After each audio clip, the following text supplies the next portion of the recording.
First you have to go to Google,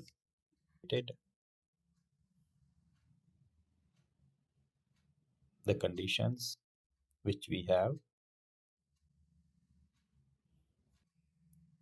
So this you have to see in 1 hour chart frame.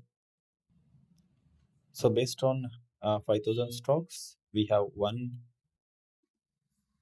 Then I will go to trading view. So in a trading view, so just I will switch on the HMO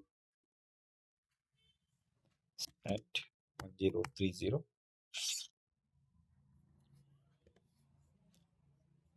So in 1 hour time frame, there is no sell-off signal of it in how many days? So you are buying